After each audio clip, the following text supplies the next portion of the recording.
my man. So obviously we're just having a little chat before we jumped on, and probably got half the podcast done, just coaching each other and, and sharing the shit. So let's save some juice. So what I love about you is you're very like intellectually, and the way you work with physics, and your healing, and you are very spiritual and open-minded. But what I like is that there's also like there's not just love and light. There's like a no bullshit, like this is how it is, the ability to call out, you know what I mean? Which is a lot of that in the world, and the coaching world and the spiritual world, when it's all like, oh yeah. And it's like, no, this is how it is. And then also when we obviously, first met, and having understanding of your background, which I'll get you to, expand on a bit as well. Like, you get the real world, you've I didn't realize, I was having a bit of a look through. I didn't realize actually the scope of your background in, like, working with hair products and all that. Like, there's a bit going on there. So yeah. And obviously, tied into the whole, I want to have a big chat to you about the concept of masculinity and how that's playing out today, and even the idea of the war on masculinity, which is an interesting topic that's sort of come up a little bit as well lately. But firstly, talk us through like the old evolution of Jag. So you've done a lot. You've tried a lot of different things. Talk us a bit through your process, and also then like, where was the shift where you went from, the Wolf of Wall Street kind of life to where you are now? Yeah, I mean, there's a lot in it, right? And it's to really sort of put it in. What I was doing was I wanted to become a really good salesman in the investment world, right? Because it was like I was intoxicated by the money. But the funny thing is the money was just a barrier to use as armor to keep people away from a sense of inadequacy that I had anyway. Yep. So I was in the investment world and the business world, and this was largely informed by my father. And my dad was always, in businesses and things like that. So I kind of need to attribute my success in a lot of ways to him through inspiration, because he was a businessman and worked for himself. So I was in the Wolf of Wall Street, and that was actually my nickname back in Sydney, was the Wolf of Wall Street guy. And, I had the gold Rolex and the luxury cars and the multi-million-dollar apartment in Darling Point and all that sort of stuff. And there were a couple of moments that were shifting for me. And one of them, I was sitting around I think it was $15,000 marble table. And there are, 4 women and 1 mate or something like that. And I was just like, how old are you? And she was like 24. And I was like, how old are you? And she's like 26. I'm like, how old are you? She's like 21. How old are you? She's like 25. I'm like, fuck, I've become that guy that I used to hang out with when I was 24. I'm now the old rich guy, right? I was 33 or 32 or something at the time, right? Which was not old by any stretch, but like, I was like, I was sitting around and going, fuck, I've become that guy that I used to want to hang out with, right? Not for really any reason that he's doing some amazing things in the world, but because he was paying for all the drugs, that was pretty shit. Yeah, I know that. I haven't told that story publicly. Like, I've done 50 or 60 podcasts now. So my story is sort of out there, but so I wanted to bring a bit of a different flavor to your listeners and stuff I haven't told. There was another instance with it where I was trading my cars in, and I wanted to get this $500,000 Mercedes GT that had just come out. And I'd gone in and done all the paperwork, and I was just about to sign off on everything. So I hadn't done the paperwork. I was going in to do the paperwork. And there was just this little voice that was kind of up in my right sort of temple side. And it was just like, where does this end? I've got a $250,000 car, $300,000 car. Now I've got a $500,000 car. What's next? I need $1 million Lamborghini or something like that. Like, what's next? And that was kind of the second piece that fell in the block, right? And then the third one was I was driving out to buy these $8,000 marble cubes that I'd had custom made from marble flown in from Italy for my bedside tables. Fucking weighed like 300 kilos each, right? I needed like 3 men to lift each one. And my friend turned to me and she just said, "You're really unhappy, aren't you?" And I was just like, "I'm just miserable." And it was just a couple of these points. And there was another point where I'd done my whole apartment up. I'd spent like $250,000 doing it up. And I put the final piece in, like this homeware piece that was there, and it was all done. And I was like, yeah, this isn't it. And I just knew in that moment that I had to go on a journey to figure out what it was that I was supposed to be doing. And so about 12 months after that, I ramped up the drug intake, I ramped up the partying, I ramped up everything else to try and quell the fire within me that was coming up. Or rather, not even the fire, rather the emptiness that was there. Because we're really driven from two things, emptiness and fear. And when we're driven from fear, we want to compensate. And I was driven from fear to avoid the emptiness, because I'd been nothing without all my stuff or my identity or my, accolades and materialistic pursuit, which is what's celebrated in our society as men. And so I made a decision at that point that I had to go and figure out what I was supposed to do. And so I ended up choosing 5 things. One was motorcycles, another was jiu-jitsu, one was music, one was tattooing, and one was naturopathy.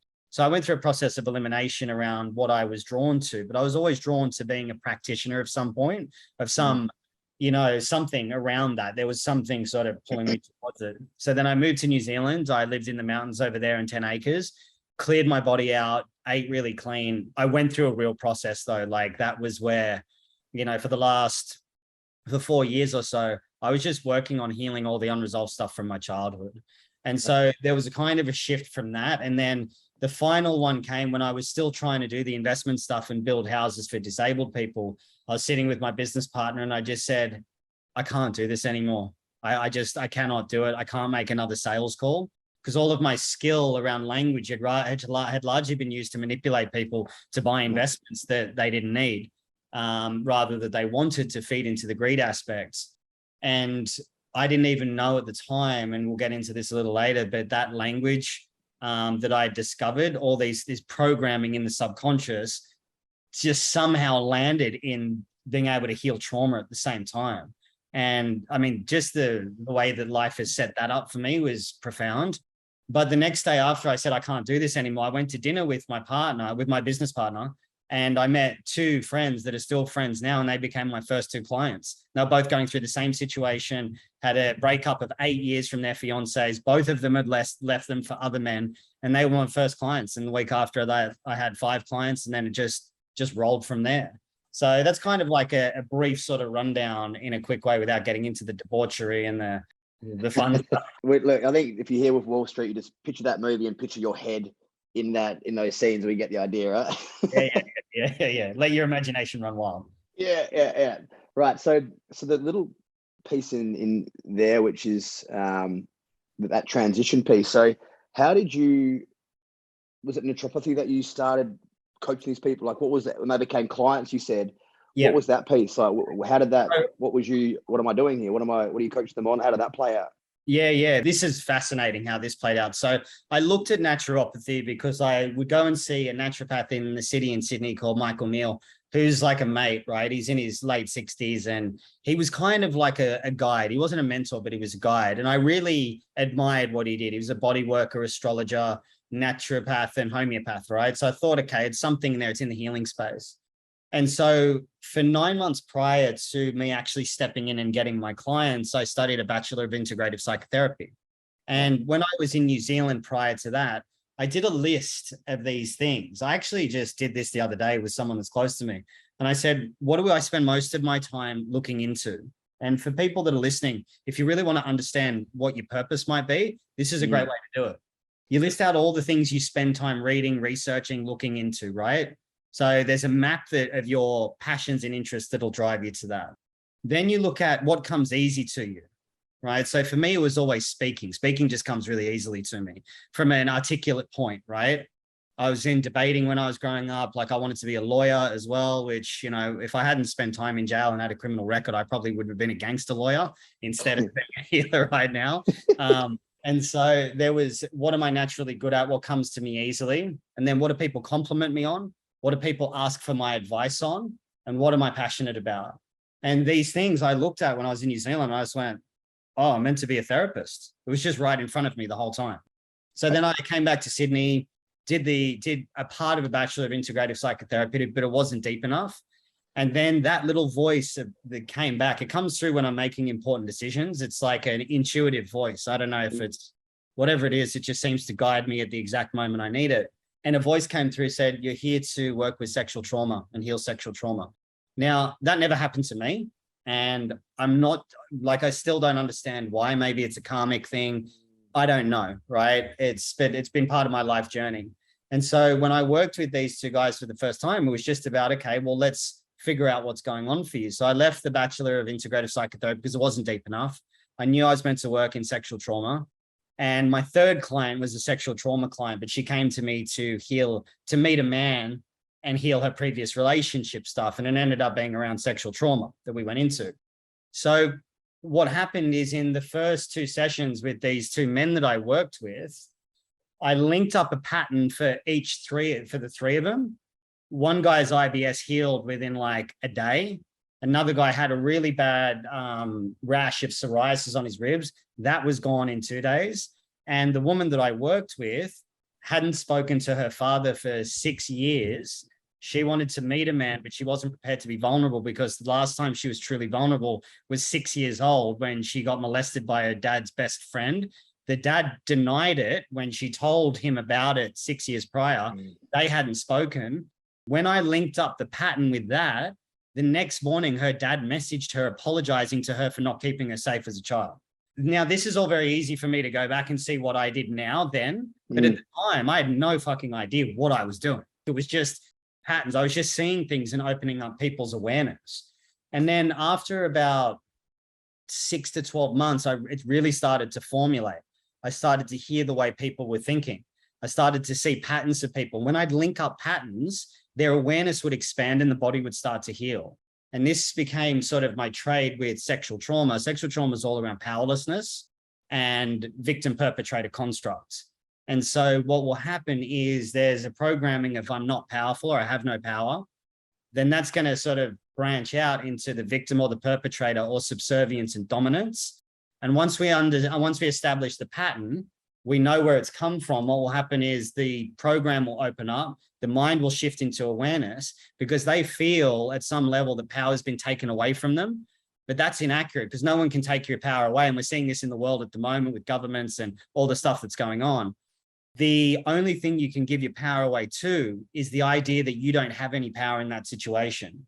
So you're actually creating a sense of powerlessness, which you're attracting in through a dominant or a perpetrator. And what will happen is you'll continue to play small. You continue to be powerless. And so as I started to work through more and more with clients, I started to see that pattern recognition is the way to link aspects of our mind up. And then it becomes what's called unio mentalis, which is Carl Jung, which is the unified mind, right? And as our mind becomes unified, the layers start to dissolve. And then the previous issues that were showing up dissolve and disintegrate. I love this shit. So, and obviously you tie in using physics with the way you work with things as well. So in terms of, because I really wanted to understand this, because I obviously I've had the luxury of speaking to you before. So, you know, when you look at like pattern recognition and linking up patterns, are you looking for loops in experiences they have in life or loops in language? Is that what you're like looking for and language highlighting? gives it away. Yeah. So the language will tell me what program is running them. Okay. Yep. Now, the patterns, which are usually external, are actually vibrational constructs internally. And that's presented in the way that they speak, right? So it'll be like, you know, what's a good one? Every man leaves me. No man ever sticks around, right? That'll be typically for the woman. So I'll sit there and I'll be like, okay, cool. The man leaves because she will have one of two things, fear of abandonment or a fear of loss, right? They're similar, but they're not exactly the same. So what that says to me is the man will usually leave because he's emotionally unavailable. But what's actually happening is she's emotionally unavailable. That man that comes in will represent usually a caregiver, which will be a mother or a father. And so what's actually happening is the man's not emotionally unavailable. What he's revealing within her is the absence of emotional availability to the emotion of hurt that she would have to reconcile by reconciling the problem that she may have with one of her caregivers. So she's just going, okay, my idea of love is that men leave me because her father left when she was 5. And so what she does is she becomes emotionally unavailable to the hurt that she experienced by her father leaving. So she attracts in emotionally unavailable men because she needs to see that so she can expand past it. That's a really typical one, right? When divorces happen, abandonment issues come up or rejection issues come up, whatever it is, you know, as for me, for a different flavor was one around betrayal. And what would happen is my mum would start an argument with me, right? So it's a fear of attack. or an accusation, then what she'd do is she'd go get my father, lie to my father, and he'd come in and attack me. So the betrayal was from the feminine, and then the fear of attack from the masculine. And then I'd been in all these relationships where the ex would like try to attack me, would come after me and stuff like that. And I'd be caught between like her and him. And this played out for, 15, 20 years in my life. When I saw the pattern, right, of where it came from, okay, so I'm replaying an expectation that I've made up, that I've created based on circumstances in my history. I saw the pattern, and then what happened is it starts to dissolve, right? So it's like dissolution and dissolving is when you shift your perspective of something. When you change the way you view something, the problem isn't a problem anymore. It's a gift or an opportunity. So the body doesn't hold on to the negative pressure or the emotion of grief, sadness, guilt, regret, shame, resentment, anger, frustration that is being generated because of the way you're viewing something.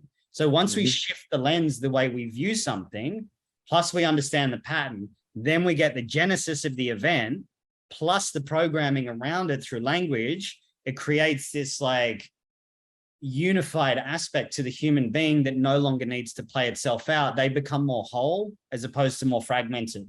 And then life just becomes easier from there. That there explains the concept of us actually having power, and in the way I see it, it's actually hearing you explain that just there, for me, is empowering. Because we can very often, like I was talking before, we can very often blame these are sort of people that I always date and they treat me like this, or, I can't keep bringing enough money because my business is like, it's not out there, right? And for some people that can be an easy, scapegoat, and the payoff for that blame is a whole other story. But that in itself, I feel, is fucking empowering. It's like, and so would you say that a component of what you work with ties into, like, in terms of that recognition and healing of the old is like, does that tie into inner child and shadow work, or are you going different a different kind of approach with that? Yeah, I mean, one thing I'm not a fan of with the inner child work is like reparenting the inner child. So you picture your child, but that still perpetuates separation, right? Because we've got to imagine a child that's separate from us and giving it love. But how do you give that part of yourself love that didn't experience love? So it's kind of paradoxical in a way. It clashes against itself.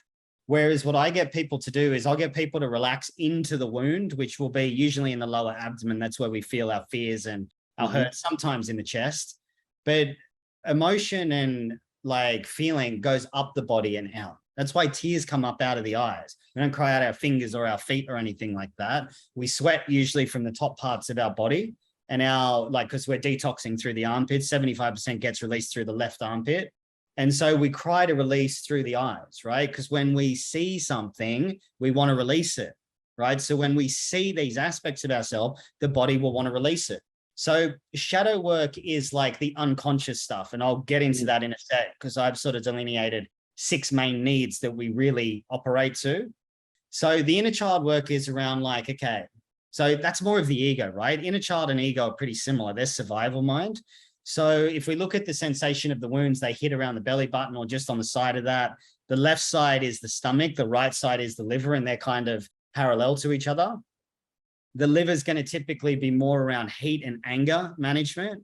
The stomach is going to be more around rejection. So when you get rejected, you feel sick, right? And so the intestines are more around insecurity. So all of that space that we feel when we're a child, we're really only ever operating out of 2 primal emotions, which is we're hurt and we're frightened.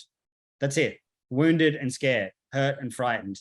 So they will exist in the abdomen. So what I get people to do is I'll get them to sit there with one hand on their abdomen and one hand on their heart, which creates like a holding, because we weren't held as children, right? So it's not about like hugging your inner child and just picking that inner child up. And what does it want to say to you? That's still fucking stuck in the story, right? We want to get rid of the story completely. So when we're holding like ourselves in a space where like, if you see, and my partner Luna does this beautifully, like if one of her kids are upset, she'll just rub the chest really gently and the child will just slowly start to relax. So if we start to do that to ourselves, and then we speak and create space for the wound, right? So we relax the diaphragm, we take our mind off the thoughts, and we start to feel and bring our awareness into where the emotional wound is happening. And we say like, I see you, it's okay to feel this way. Because most of the time, most people are going, it's okay, it's okay, it's okay, when the person's not okay. And that's actually dismissive. And so what we want to say is it's okay to feel this, and we relax into it, right? So what actually happens is, because when the wound gets triggered, it sends thoughts up into the mind and we start spiraling through projection and blame. That's the way the ego maintains itself. But if we start saying, I see you, I hear you, I love you, it's okay to feel this way, what happens is there's a space for being held. The emotion can then start to move up and out the body, and it'll just start to dissolve and dissipate. That's actually holding space. To let go of something, we hold it.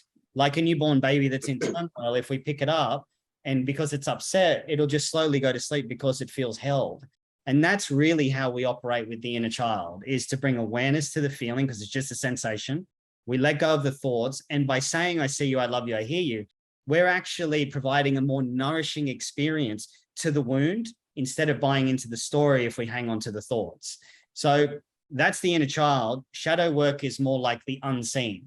This is the stuff we don't want to admit about ourselves, right? Like, when we've spoken about this before. And so people come to me and they're like, I go, what are your needs in a relationship? And they're like, trust and communication and like acts of service. I'm like, yeah, they're all cute and funny, but they're all bullshit, right? That's not what you want, right? You want the opposite of that. So as an example, a woman I was working with wanted expansiveness in her relationship. And I was like, you're full of shit. And she's like, what do you mean? She came to me for financial problems and a few other things, right? So she was in what's called a binge and purge cycle, right? Which is, we feel restricted, and that leads to tension through emotions. That leads to indulgence. And then that leads to like blowing up. And then it leads to guilt, shame, and regret afterwards, right? That's the cycle. The shadow need being met is a form of deprivation, right? So when someone goes, I want trust in a relationship. No, actually, you want betrayal, right? If someone wants loyalty, they want disloyalty. If someone wants commitment, what they actually want is abandonment, right? Or emotional unavailability. If someone wants safety, what they actually want is chaos and danger, right? So this is where we look at shadow work. So for people that are listening to this, list your 5 needs, which will be love, communication, trust, whatever. Everything you want is the opposite of that. And so that's the shadow work. Why that plays out is because that operates and generates the fear within us. Fear and excitement are 2 sides of the same coin. They're the same chemical emotion. But what people really miss is fear and excitement is sexual energy. It hits in the same spot. And so sexual energy is creative energy or reactive energy. So it's like your perspective, the way that you view the sexual energy can be one based on fear, which is like, oh, my partner's going to cheat on me, or excitement. I've worked with this with multiple men before. Fear, like my partner's cheating on me, or the true sense, which is excitement, which her being with another man actually turns him on, right? So it's the perspective around it, And so that's like when we have fear around money, the way through that is to be excited about the money that's coming in, not about the fear of the money that I don't have, right? It's the same chemical, but it's manifest massively differently when it's viewed through the perspective of creation, excitement, or reaction, which is fear. So that's more of the shadow work, right? So the shadow work is more about bringing that into light so it can be integrated. So then the shadow becomes the golden shadow. So a lot of the time, shame and humiliation operate here. And I work with shame a lot. And we'll feel ashamed about the things that turn us on, right? So it'll be shame will attract in situations that are humiliating. But what we're humiliated about, we own that about ourselves through humility. And then what happens is it starts to dissolve and dissipate, and we can find humor in it.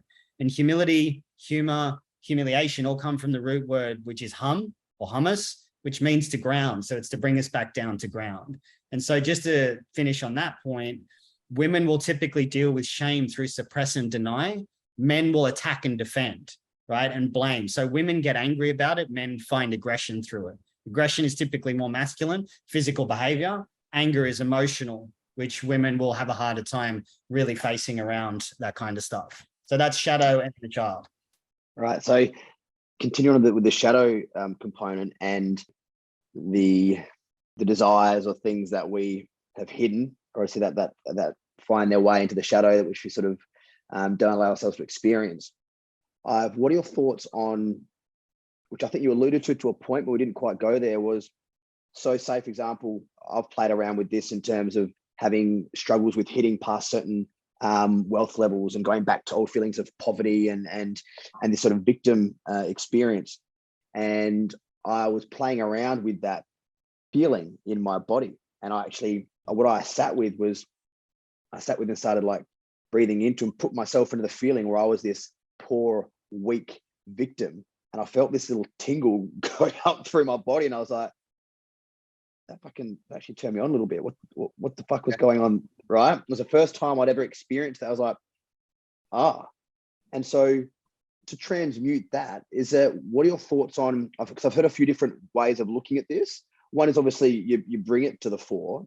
The other is actually to then find a way to healthfully experience something like this, so you don't then call it in other ways. Does that make sense? Yeah.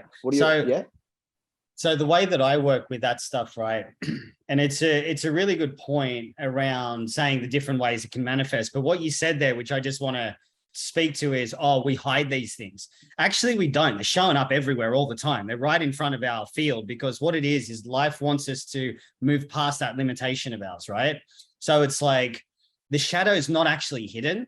The shadow is what we're manifesting all the time, right? So one thing through that I work through is like, and I'll use a real example, is the anxious attachment style, right? I work with relationships heaps, and the attachment styles are pretty big. And so, and I know couples where one of them might listen to this, so I'm not going to say names or anything like that. What will happen is, let's say there's a man and a woman, right? The woman's blowing up all the time, like threatening breakups and, saying, you don't give me enough time, or she's super successful in business. And as soon as he starts doing it, she's like, I don't want to be with a man that's working all the time, even though she works all the time. This is not a man-woman thing or masculine-feminine thing, by the way. It's anxious and avoidant attachment. So what this woman is engaging in is what's called protesting behavior, right? Now, you've probably heard of it. It's pretty common in the attachment style world, right? Now, the protesting behavior, so this is going to relay into shadow things, right? And for people, whenever I tell people this one, it blows their mind because they can see it, right? So once we can see the shadow's in the light, and we can integrate it. Now, we may need to call it in to face it. That's typically around fear, right? So when we are scared of something, that's when I say that we have to face it, right? Like move into the fear, to call it in, to go, right, I'm fucking doing this. An example for me, and I'll finish that point in a sec, was around my knee, right? Like we've spoken before. I play tennis. I'm like, I can't my knee, right? Because I have a knee that needs surgery. I've been training jiu-jitsu 4 times a week and rolling privately with a black belt, right? And so it's like, my knee's fine, right? So my shadow was like to play small, right? To make excuses, to bullshit. It's like, no, I can't, keep myself limited. So that's one way we can face it. The other way is like, we have to grieve that aspect of ourselves. So when we do dissolve things, fear and grief are the 2 emotions that come up that we have to face around these parts of ourselves. So we're going to have to grieve the version of us that dies, or we're going to have to kill it through facing the fear that it produced before. So that's the 2 ways that it comes through. Now, back to the attachment style thing. So there's this protesting behavior, which we do as children when we throw tantrums, right? We do that to get our needs met. Now, what will happen in relationships is, like, going back to this one, the woman, what she's saying, even though she's being abusive to the man, and it can be vice versa. The man can do it to the woman. So let's not get twisted on man, woman, whatever, right? What she's doing, she's saying, I don't want you to do this, and you don't love me, and you this, rah, rah, rah. What she's actually saying consciously is, prove to me that you love me. So she's making impossible demands through her tantrum throwing and protesting behavior for him to step up. Now, this is the conscious way that it's kind of like identified with. I'm not happy that you're working too much. You don't want to spend time with me. Maybe we should just end it. You can leave now, get out. And then they'll go to leave. It's like, wait, what? You're actually also what? You're going to leave now. Is that right? I'm guilty of that. Like, this was my style fucking, a while ago. So like, that was my flavor of things, like push them away in the hope they'd come back. So this is the conscious part, right? So I'm saying, prove to me you love me, prove to me you love me, prove to me you love me, which so many people will resonate with it. But that's not actually what's happening. And this is when I started to see the real aspect of the shadow work, because she's protesting, throwing a tantrum, hoping her needs will be met, saying, prove to me you love me. But what she's actually doing for the shadow is trying to prove to herself that she's not loved. That's the shadow part. What she actually wants is to be rejected and abandoned and left, right? So she can keep playing into it because the shadow, the ego, the unconscious loves all that shit. That's the shit that it wants because it gets to maintain its survival when we're staying in that, because it gets to perpetuate its existence through repetitive cycles of behavior and attraction. And so it's very powerful because I'm not loved is a program deep in the subconscious, right? So if I'm not loved, the way that I'm going to move that up into my mind is to direct it towards my partner through projection by going, you're working too much. You're cheating on me. I know you're speaking to someone else, and it's all bullshit. It's all lies, right?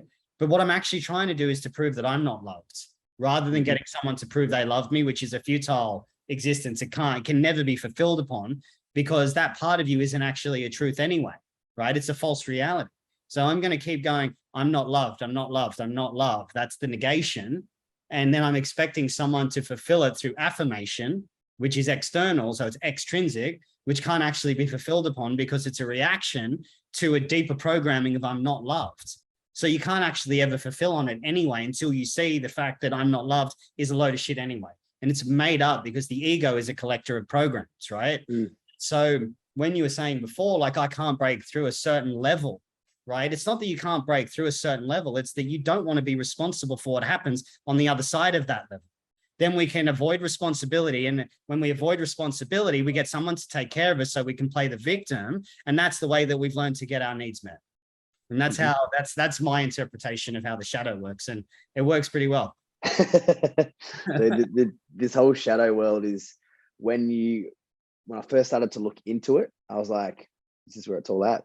Like, this is where it's at. Like the higher level stuff and, you know, the manifestation and vision boards and the blah, blah. It's like, mate, you could fucking do affirmations every fucking morning if you want. But yeah, this is where I'm seeing the juice, and it's because it's uncomfortable. And and that experience of feeling as well. And that I was looking into, I was reading some stuff by David Hawkins, which his letting go process reminds me of what you're talking about before, and the idea of moving away from story and just to feel. Like, yes, feel, let it go through, which ties into, I guess, that experience, and particularly with us as men, where we're very good at the opposite, right? Which is what we're sort of, I think that was, you know, similar to your earlier experience and mine, was a lot of numbing and escaping. All right, let's quickly talk about the concept, the energy of money and wealth, because that's, I know you got your relationships, masculinity and money, and that I find is it's a common one with so many people that I talk to and work with. And in this house, we're all looking at different ways. We're like, okay, what's going on here? Like, what is it about the concept of being rich or wealth or money that's holding us back? And I, like, you know, to your point earlier about, you know, seeing money as the root of all evil and blah, blah, like, for the first time I sort of noticed a while ago, well, something simple, like we were crossing the road and the fancy car stopped to let us through, and I was like, oh, who'd have thought? The rich guy in the fancy car stopped to let us across the road, right? So without even realizing, there's a projection of what rich people in fancy cars are fucking assholes. Why would they do something nice? Why would I then want to be rich? Are there some common patterns that you see that come up with people struggling with in terms of growth and wealth? Yeah, so it's really how we define wealth, right? So you have to look at your definition of wealth, because when I say abundance, like there's abundance, there's wealth, there's manifestation, there's all that sort of stuff. The first thing I always tell, and we were sort of speaking about this before we started this, is there's no problem with money. You never have a problem with money. There's no such thing as a problem with money. Okay, so this is the first thing I get people to look at. The problem that they have with money is the narrative around money. So that's what we have to look at, because it comes from scarcity, right? Because there's more money on this planet. There's no inherent value to money anyway. There's none. There's only the value that we place upon it. Like if you found I don't know what the Indonesian money is, it's rupee, but like $1 million rupee or 100,000 rupee fucking note, you'd probably look at it and go, oh, I don't want that in my house. I might get barley belly from it or something like that. And you'd throw it out. So there's no real value to it. It's the value that we place on it, right? And so it's a transaction. So we have to look at the transactional nature of what money allows us, which essentially is freedom, right? But what we're not free from is the narrative that we have around money, thinking that it's going to give us the freedom that we're looking for, which is an experience internal, right? Now, when I'm breaking things apart for money with people, it goes into two arms, which is abusive or judgmental. Abusive is, and it's like avoidant and attachment styles as well, right? So the avoidant energy is going to be more like, you know, money's the root of all evil, right? I'll look at that rich wanker. You know, all of that is a projection of envy towards that person. Envy, so there's envy and jealousy, just for people to be aware of. Jealousy is driven by a fear of loss, which is also what drives money, which is fear. Okay, so that's going to be more of the abusive side, which is I'm going to get rid of it. I don't want it. Like if I get a lot in, like I'll just get rid of it because there's a fear of loss that's driving it. So then I fulfill on the fear of loss by putting myself into the binge and purge cycle, right? Because there's a restriction, then there's a needing to expand past the restriction, which is the binge, right? And then there's the purge cycle, which is the guilt and shame that comes with it. So we have to look at who taught us about money. Where did we learn about it? Because we're just little replicating machines as children. Then there's the judgmental side, right? Which is the money is the root of all evil. Look at that wanker. That's envy. Jealousy involves three people. Envy involves competitive advantage, right? But they're still both based on a sense of inadequacy. Okay. So envy's like, oh, I wish I had what that guy had. You know, like who would have thought that guy in the nice car actually would stop for us? Like, how could that guy possibly have more than me and be a nice guy at the same time? What a fuckwit. You know, like automatically we have to put them down to raise ourselves up. That's the transaction, which comes back to money. If we're putting someone down to raise ourselves up, it means we usually have a dishonest approach to money, that what we're offering is not authentic, because all it is an offer. It's a transaction.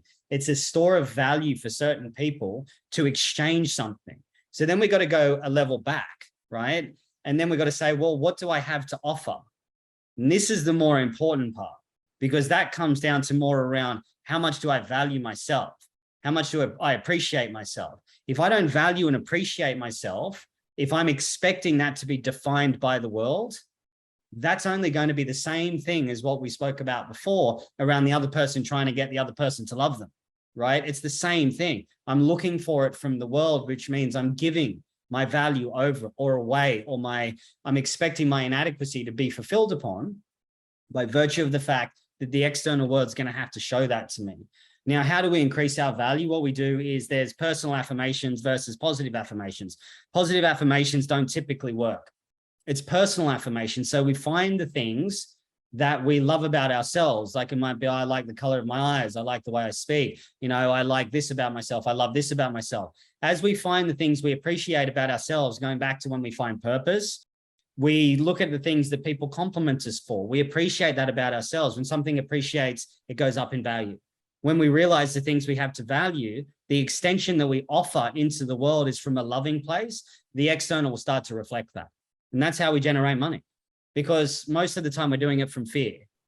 That's the thing. I've got to make enough. I've got to make ends meet. I've got to make enough. I want to make more. All of that is stress and resistance. The thing to learn here is trust, right? Trust is the hardest lesson we have to learn in this, whatever this video game is that we're in. Once we see that the trust is inherent in the fabric of the way that we operate, when you trust someone, there's love, there's a loving experience. When you trust and validate your own thoughts and feelings, you no longer dismiss it. When your thoughts and feelings are dismissed and invalidated as a child, you dismiss and invalidate your own thoughts and feelings. Then you start to not trust yourself. So there's an absence of love, which means fear comes in. And then we're going to have to start projecting fear out into the world, which is a restrictive energy, because we're not in abundance when we're in that space. Does that make sense? All right. So what I think I understand here is the big process for us is focusing on increasing our awareness of the value of ourselves, right? 100%. The way you view scarcity is the same way you view yourself, right? So if you're not appreciating yourself, other people aren't going to appreciate you. If you feel like you have nothing to offer, people won't bring in anything to represent that. If you don't value yourself, other people won't value you. Now, there's going to be things that'll show up that will be a little bit of a testing ground around that sometimes, but it's always the opposite way to do things. Like, you know, people think that money defines them. It doesn't. Money only defines the narrative that you have around money. That's the big thing that's been missed. It's like when I'm working with relationships, there's no relationship with anyone else. There's just a relationship with yourself that you're seeing through the other person. Money's the same thing. Money's just a relationship. So where's the blueprints of that? Like, where did you learn that? Who taught you that? Who showed you that? You know, like my parents were very thrifty with money. They just get it and get rid of it. Could never hold on to it. It's like holding on to water for them. I was the same. Once I saw that I was the same, I was like, okay, now I'm just doing things for the sake of money, right? Because I use that to define my value. Once that was gone and taken away from me, which life did, I make almost as much money now as I did in the investment world, but I'm doing something that I love. And I don't have the gold Rolex and, you know, the $3 million apartment and all that. I'm building towards something more authentic and something that's more enduring and something more lasting that feels that's an actual representation of who I am, which is the extension, as opposed to who do I think people want me to be, which is an illusion. And obviously we did mention this before, is that from an outsider, I've seen this shift of view over the last sort of 3 to 4 to 5 months, which has been pretty profound. Like it was hard to articulate. I couldn't quite get my head around what it was, but there was something different. And just the way you're showing up, the energy I saw with you on socials, everything just felt more empowered. And then to hear you say, I'm feeling the most fulfilled I've ever been right now, it's pretty powerful. And that's the thing, like, and I appreciate the acknowledgement, right? Like, because we've known each other for about a year or something. I think we met about a year ago. So it's been taking steps up and up and up to this. Well, not even up, it's been dissolving things. It's about removing things that have been in the way of this natural expression. And so I was sitting on the couch with Luna, my partner, the other day, and she's like, how are you feeling? And I'm just like, my cup's full. Everything in my life right now is just, I wouldn't change a thing. I don't need more people in. I don't need to go to more parties. I don't need to know more people. I don't need more money, right? Like everything for me is just like it's like spinning plates. But now I've taken my hands off and they're all just spinning perfectly, right? Now I'm enjoying it because I can sit there and I'm like, I don't need a bigger horizon. I could sit there and, you know, I make well into 5 figures in my salary now, and I work 8 hours a week, maybe 10, right? So, and I make into like, you know, I'm closing in on 6 figures a month, right? And so that's been a goal for me for a little while. But now, as soon as I took my focus off the goal that I need that to define me, that's where it started to happen. And so now I'm like, how do I best serve as many people as possible? Yeah. So there was this limited version where I was like, I've got to do the one-on-ones, which generated, you know, a good amount in 5 figures every month. But then I started to do groups. How do I want to help? And then I'm doing this and this extra thing. I got an assistant in, which you had to book in through. Remember the messages through Instagram? I'm like, dude, you got to book in through my assistant. I need to get Luna to book in things to spend time with me. Right. Like, you know, so I'm like, anyone that wants to catch up with me, speak to my assistant. So everything's sorted. She took away a load of work that I was doing, which freed up so much more area of creativity. Now it might be like, oh, but I've got to tell an assistant what to do, blah, blah, blah. My assistant Lauren's a fucking weapon, right? Like she's a absolute unit. She just gets things done. And so for me, what that did is I placed my trust in her, and she just handles like, you know, 60, 70% of the stuff that I would have to do that kept me constrained. So you've got to be able to step outside of the version of you that can't go there. That's the thing. Because when you're trying to manifest something, it's only because you want to solve a problem in your history that you haven't reconciled, which you think is in the future. And that's where we get stuck, because everything's available to you in this moment, but you're resisting it. And you can't create the life that you actually really desire by resisting the life that you already have. That's the trap to it. It's like, oh, when I hit that target, I'll be happy. When I get the house, when I get the woman, when I get the car, when I get the guy, when I have the body. No, it doesn't work, because you can't actually ever fulfill on that. So the person you have to become to hit the goal based on the version of who you are now will be different by the time you hit the actual goal. So we look through it through a limited perspective. And then if we're just constantly chasing the horizon all the time, well, there's a reason we never get there. So talking of this, I'll be happy when, money, girl, car, all these kind of things, ties into what I would argue the majority of men are chasing in one point in their lives, right? I'd love to, when you think about what it means to be a man, what shifted for you from, you know, the old days to now? Like, how does that look if you would explain, this is what I used to think being a man was all about, and how's that shifted to now? I think, like, I always wrap my concept of being a man up in authenticity. Mm-hmm. One of the things that I'm really sort of firm on is like checking out women and stuff like that. Like I just don't partake in that kind of behavior. And I tell people about that. I'm honest about it. I'm upfront about it. So that speaks to my truth. It's when we try to be part of the gang, right? When we try to fit in. And so we compromise ourselves or, we show up inauthentically just to try to fit into the gang, right? And that's where we start to become it starts to become a problem. And so for me, where I see it is like that old version of me, I was trying to be, it's like trying to be the alpha, right? In different ways. And there's different types of alphas. There's mental alphas, there's physical alphas, there's intellectual alphas, there's spiritual alphas. So it's not really just like one thing, right? So it's like, I mean, you look at Mike Tyson back in the day, he was a physical alpha. Jordan Peterson's an intellectual alpha. Jordan Peterson, he's quite a skinny, scrawny guy, and I think he's in his 60s. But he will make very big personalities feel very small because of his intellect. So we look at it from that point. For me, it was about the material, being the material alpha, because I thought like the possessions meant security. And then what that would mean is more women and more love and stuff like that. But it just left me emptier. And so what I had to do was look at like, what is the natural expression of what I want to bring out into the world? And I made that commitment. And this is really important for men, is authenticity and commitment. We make that commitment to do whatever it takes to get to where I don't even know I'm going. And I said to myself, I don't care how long it takes me to find my purpose. There's something deeper in me that wants to come out. So I'm going to figure out, and I'm just going to use a process of elimination to do it. It took me 4 years to get there. Like it wasn't like a 3-month thing. And I was tested in multiple ways along the way, but I just kept persevering and persevering. And I think as men, what we have to do is hard things. Now, it's not about lifting weights at the gym or, as I said, I've started training jiu-jitsu again, like me being a black belt and stuff like that. You've got to find what's difficult for you, right? So the intellectual, the money side, and the emotional side is not difficult for me to face. I find more challenges in the physical hard stuff, in like doing jiu-jitsu. Now, the guy I train with, he's 23, he's a black belt. I think he's a world champion or a national champion. It's easy for him. He doesn't get sore from jiu-jitsu, right? But jiu-jitsu is quite hard for me. The physical aspect is my challenge, right? It's when I'm really sore, when I'm really tired, when my neck's jacked up, when my knee's hurting, where my finger gets bent back or something like that. And you want to quit. So for me, it was more the physical, right? So that's the part that I'm now working on. So that's the part, those are the things we have to go into as men. What are we afraid of? And what's really challenging for us? And we've got to find those parts to go into, and then we start to dissolve the fear. And so what was difficult then becomes easy. And then it's like they say, new level, new devil, right? So you've got a higher capacity. And I think for men, it's really important to develop capacity.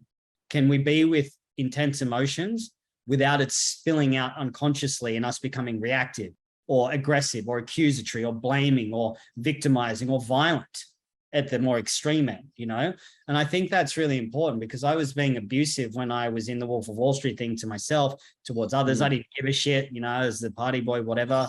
And so I had to stop that. And I had to and that was my journey. It's not everyone's journey, but like that was my journey to move into it. And I had to resolve that immature boy psychology by dismantling it and moving through it. And I think you keep going through that, more and more levels to it as you go along. But then I think it's also important as a man to stand for something. You see the stuff I post, and I'm the same when we sit and have coffee. I'm very outspoken around the things that I talk about. Some other guys that I would know that would train, may not talk about the things that I would online. They'd be a bit more reserved about it. Like my jiu-jitsu coach might not speak about stuff like that, yet he's a little fucking savage that could handle pretty much anyone I know, right? Whereas I'm much more outspoken about that, because that's my cause. That's what speaks to me. That's what I need to get out there around the toxic ideas of masculinity, around the supposed toxic, around the feminist movement, around what's going on in the world, and speaking to that from a place, because I'm not here to create more division. I'm here to help expose the agenda so men can reclaim their authenticity, to realize it's good to be a man, that it's okay to be a man.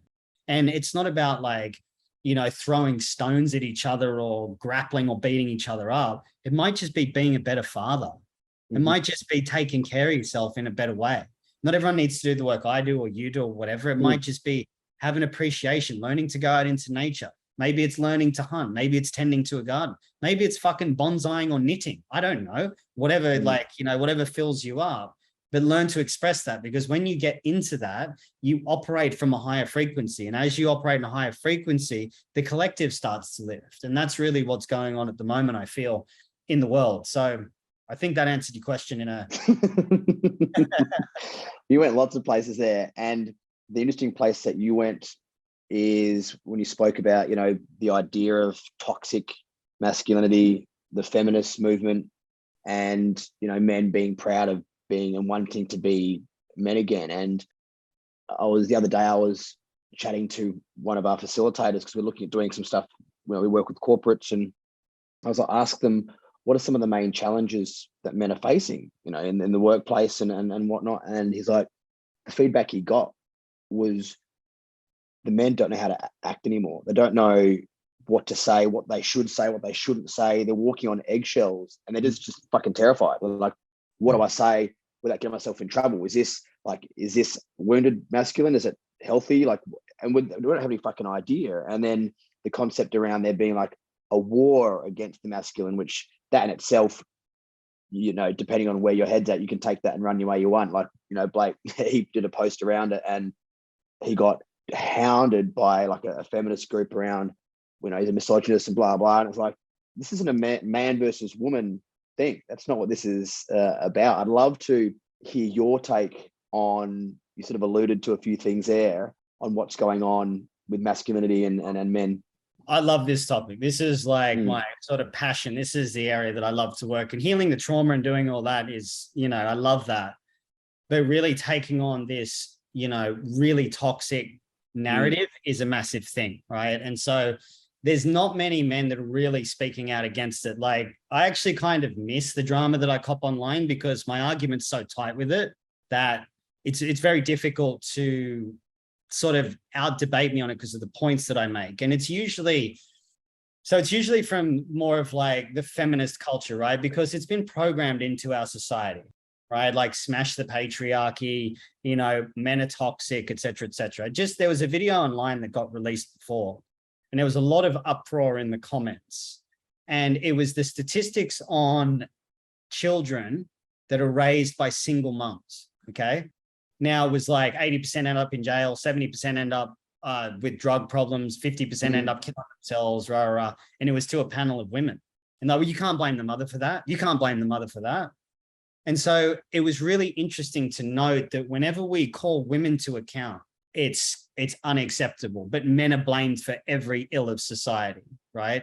The funny thing is with the feminist movement is they've adopted the same fucking strategy that they've said has been done to them to try to do to men.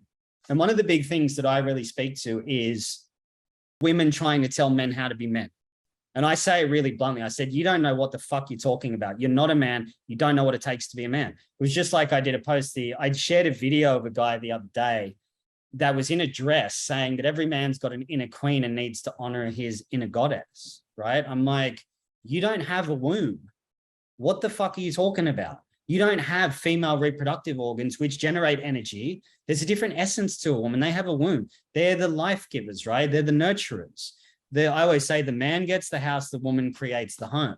The most valuable thing a woman has is her body. Not the only valuable thing, but the most valuable thing, because it's the temple for creation. The most valuable thing a man has is his life force, his seed, his semen. If he's giving that away and spilling that out all the time, he becomes drain depleted and easier to control. That's why porn is free. That's why everyone, like a lot of young men these days, vape and play video games and stay at home. And they're very effeminate and very feminine, because we're growing up in a society which is giving out participations awards for fucking not even showing up, right? And I speak to this a lot, because when I talk to it online, I had one woman that actually in one of my comments on my posts say that my relationship with my husband broke down because men like you place expectations on him. And I was like, wow, like maybe he left because you're a fucking nightmare to be with, which if you're blaming me, chances are you blamed him for a lot of stuff. And she said, no, he wouldn't let me love him the way that I wanted to love him. And I said, you placed an expectation on him that he wasn't comfortable with. Take fucking responsibility for your actions.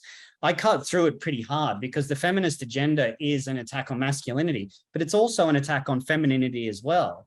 And if you're to go back to what you said, which is very powerful, the men in the workplace are walking on eggshells. They don't know what to say. They're being dismissed and invalidated. If you take that out of the workplace and you put that into a relationship, that's an abusive relationship. That forms coercive control. That forms domestic violence, right? Now, you say that a man's doing that to a woman, domestic violence. A woman doing that to a man, however, oh, no, no, no, no. Well, he just needs to get his shit together and man up and whatever. So this video was really interesting because the women got super offended that it was single mother households that were the issue. And one woman on there was saying, oh, it should be single parent. It's like, but it's not single parent, it's the woman. Like if a boy doesn't separate from his mother at 7 years old, not move out or anything else, but start to create a separate identity that is gender opposite to the mother, he's going to have a host of problems later on in really understanding his masculinity. It's why it's in our biology. We need to go through a rites of passage and initiation. Yeah. We need to be sent out into the wilderness, whether that's with the other men. Usually it's with the other men. In some cultures, they put them in psychedelic honey and let them get stung by wasps overnight. You know, other ones, they have to hunt and kill a wild pig. You know, other things, they get cuts throughout their body to make them go through the process of going from a boy to a man. We don't have that anymore. So what happens as a result of that is men become overly emotional or shut down, right? And this is one of the big misconceptions, is that a man that's emotionally in control, that's quite stoic, that can be in a lot of internal pressure, but not showing it, is withdrawn and shut down. And that's incorrect, right? So the withdrawn, avoid, and emotionally unavailable man, because he's grown up in a feminist kind of society. And we do live in a feminine primacy. Our whole society is geared more towards the feminine. It's because it's an attack on the real men. And so there's a big difference between that. But we've got a host of women trying to tell men how to be men, and they don't know how to be. It's just like, I saw this, what's her name? It's To Be Magnetic, right? It was her account. And she blamed being in her masculine as the reason she couldn't get pregnant. And I just looked at it, and I'm pretty direct. I was like, shut the fuck up.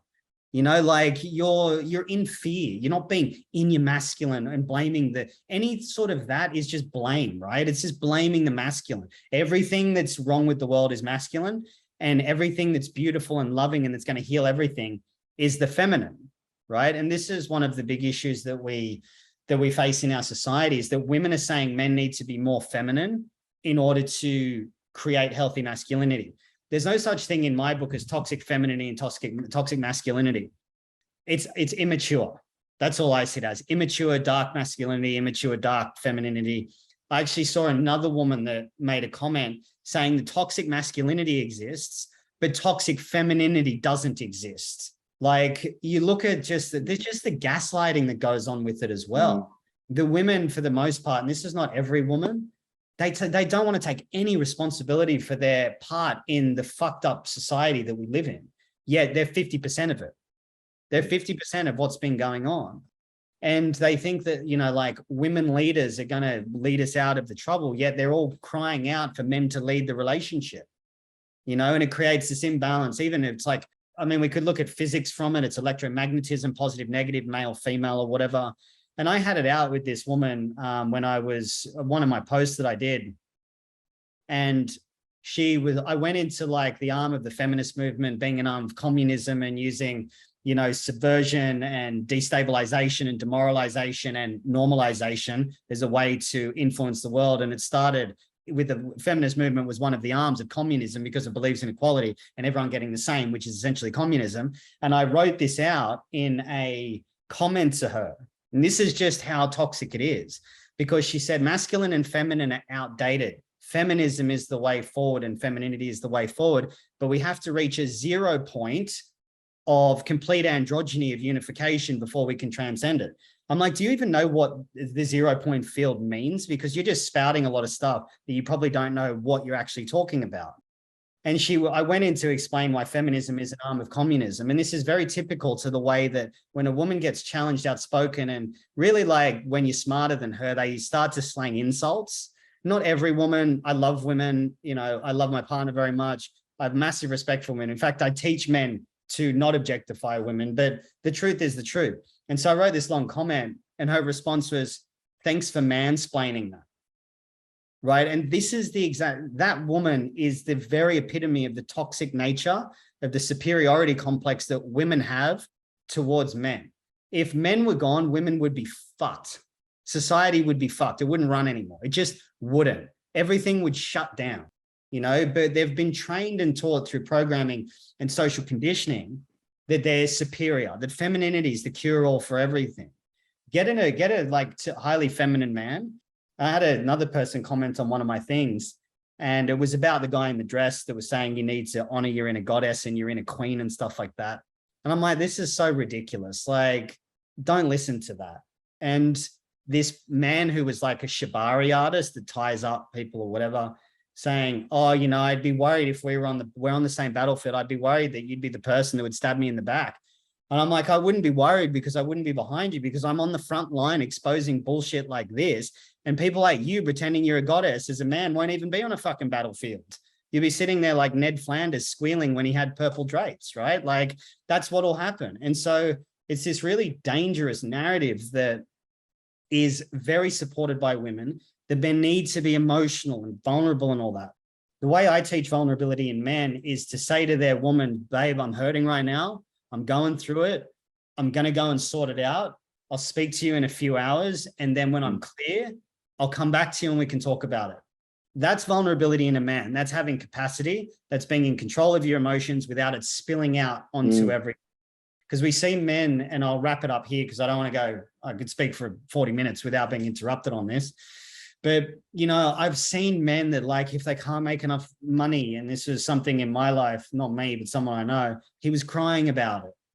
And it's like, he's got kids, and it's like, you don't have time to cry because you're not making money. Put the energy into doing something and sort it out. Like, men ask me, what's the first thing I can do to be more of a man? I'm like, fucking work for yourself or make a fucking living. At least do that. Because if you can't look after yourself, how can you look after anyone else? And this guy's not a friend of mine. He's someone I know, which I just won't say because of, integrity around it. But he didn't have enough money and he started crying because he didn't have enough money. And it's like, do something about it. There's at some point, we've got to be like, do something about it. Like, that's the support of like these overly feminine men that have been raised by mothers that have never let them go or separate or go through something difficult, for them to find the strength within to go, I've got this fucking handle. I'm going to sort it out. I'll handle it. It's all good. Right. And it doesn't mean that you're at the top of the pyramid in every part of your life or anything else, whether like you're the smartest or the strongest or whatever, it doesn't matter.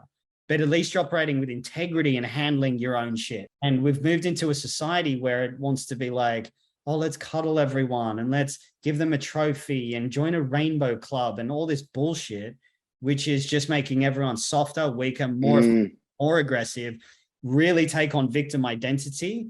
Like, I mean, we've got white people now claiming that they're suffering because of black people. Like, you're not even black and you're taking on someone else's pain. It's like how badly do you want to play the victim? You know what I mean? And it's like, you want to play it so badly, you're taking on other people's pain. And just to wrap up, there's a really good thing on a dude wore like a sombrero and like had a little maraca, and he was walking around on campuses in the States dressed as a Mexican. And like university students are coming up going, you can't wear that. Like, that's cultural appropriation, blah, blah, blah. Yeah. He goes to Mexico and he's speaking to Mexican people. It's like, what do you think of my, Mexican outfit? They're like, yeah, we love it. It's awesome, right? So the Mexicans love it and it's their culture. And typical white people or like, privileged people or whatever, I don't really like the term privilege, but university woke students are sitting there saying, you can't do that. It's like they're offended for something that isn't even true for them, and that's the part of where our society has taken the attack on masculinity, that they're just because we're men, that fundamentally we're broken or there's something wrong with us. And I say masculinity is fucking awesome. And when you step into your masculinity, when you honor it, when you do hard things, when you face your challenges, where you face your fears, you just become more capable. You become resilient.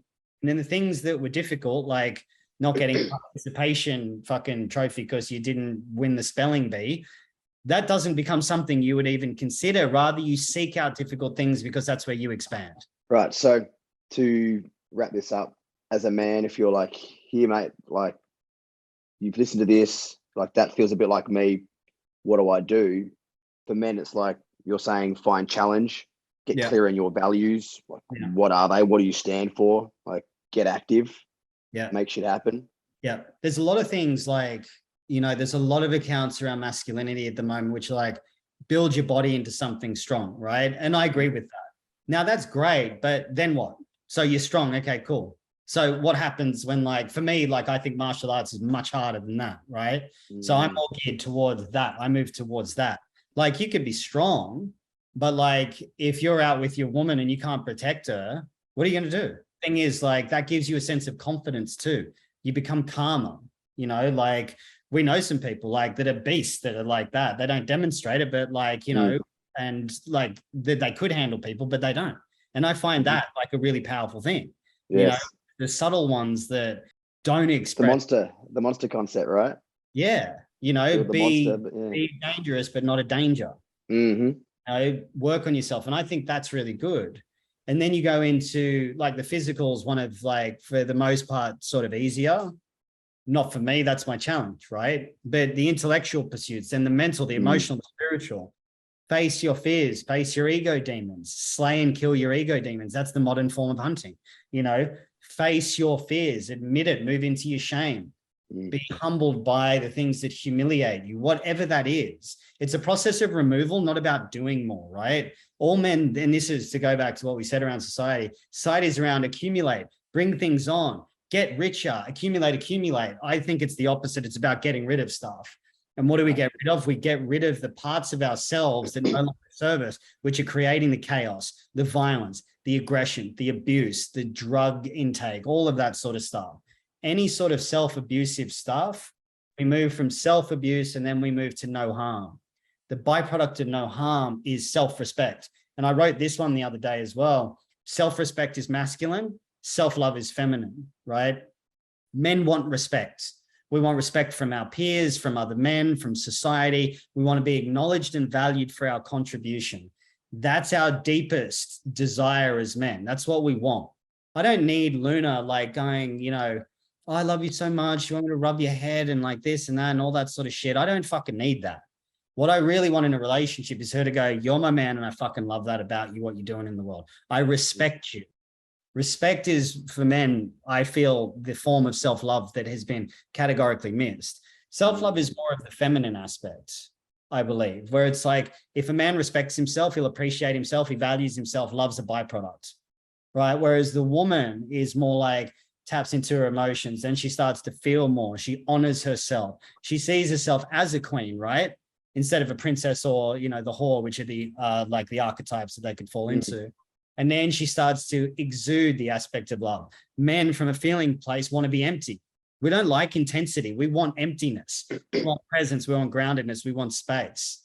Women want to be full. They want to feel everything, right? They want to feel the pleasure, the joy, the sensuality, all that sort of stuff. We want to be empty, where it's like, you know, you see, there's a funny meme where the woman was going off and it's like how men deal with things. And the guy turns around and goes, just don't worry about it, you know? And it's like, it's kind of it, you know, there's like this sort of version of masculine love, which is like, oh man, I had a problem with that. And you're like, what was the problem? Well, you said this. Oh, sorry, man. Cool. You want to get a beer? And then you never talk about it, you never worry about it again, right? Whereas like the feminine aspect is a bit more like you're into it and it keeps showing up and it keeps repeating and rolling. But for me, I feel like if you do hard things, you overcome the limitations within yourself, you respect yourself, others will respect you as well. And then you'll show up respectfully. That's what I feel is really important for men. That might be, I worked with this dude that was 26. He was like suing City Rail. He was on Centrelink. He was living with his parents. And I took him through a few-month process. He's now moved in with his woman. He's taken on the role of stepdad. He's like, you know, managing his children. He's looking to provide. He's fucking stepped up massively. And he's 26, right? Like 26 is still pretty young. And he went from like this sort of, you know, incapable boy into like a man. And he's like, yeah, I told the kids this and I've told my partner this and I was honest about this. I was like, bro, you don't need my help anymore. You're good. You know, so that's the important thing, is really just, it is about stepping up, you know, and there is the concept of man up, and I'm not a fan of that because it's usually used as a point to shame men. But we've got to get the intellect right. then we got to get the intelligence right, which is the heart, and then we got to get the intuition right, which is the gut. And once we start to harmonize those three, so the gut, intuition, overcome our fears, get that out of the way. Heart is deal with our grief and let go of the version of us that is no longer required. And the intellect, which is to understand the rest of them, as opposed to just being in our heads all the time and being stressed out and anxious, then we start to become more unified. And that's where I think the process is for men, in that center around that. Mate, I love it. I love this. I love you've created sort of your own modality in the way you work with things. Like I hear everything you speak about, it's like a little taste of this, a little taste of that, a little bit of over here. Nah, fuck that bit off, this bit over here. And so if people obviously, you're mainly on the old GRAM, people want to explore the life of Mr. Jaguar Heart. Yeah, so Instagram, which is your Jaguar, and my website, which is jaguarheart.co. And I'm doing a men's masculinity container coming up in 2 weeks, which is not going to be the typical, like, do your breath work and your cold therapy kind of typical masculine stuff, and let's, do a men's retreat for a weekend. I'm going to be talking about the aspects of the king, warrior, magician, lover, but the programming and the programs that run that, right? We're going to look at power, shame, sex, and how that balances the head, the heart, and the stomach as well, and how we unify that, and understanding like the masculine psyche and how that operates, the mechanisms from, like, as an example, like the king energy, I think, is like the tyrant and the weakling prince, which are the sort of the bipolar aspects in the boy psychology. What programs get switched on, and how does that operate from a thought perspective that perpetuates that behavior? So the archetype is good, but once you understand the programming of the king and the warrior, the magician and the lover, then you have a complete system as to why those things are operating. And each one, they're like a triad, each one, or a pyramid. So they'll have like a negative and a positive, and then an integrated version, which will be like the lover, right? So I can't remember them off the top of my head, but I'll be going into the imbalanced versions in the boy psychology through the programming and what drives that. So it'd be very different to what's been done before. Sick. That sounds interesting, dude. So that's it. I'm going to be doing another therapy only container coming up in about a month, which is just me working one-on-one with people, because that's what everyone loves. Everyone loves watching that. No one really gives a shit about my teaching. Everyone just wants me to see people bust people open through awareness. So I'm doing that. I got a relationships and money workshop coming up on the weekend and in a few weeks. So it's all on my website, Yeah, brother, I love it. Well done. Good chat. I have respect for the arguments you bring forward and what you stand for, and that you're on the forefront, having the conversations and saying the things that are going to cop a lot back. So well done. Yeah, I appreciate that, man. And thanks for the platform and everything you're doing in the world as well. It's very needed at this time. So, I just want to acknowledge you and what you're doing as well, and appreciate the conversation, brother, so much. Thanks, dude.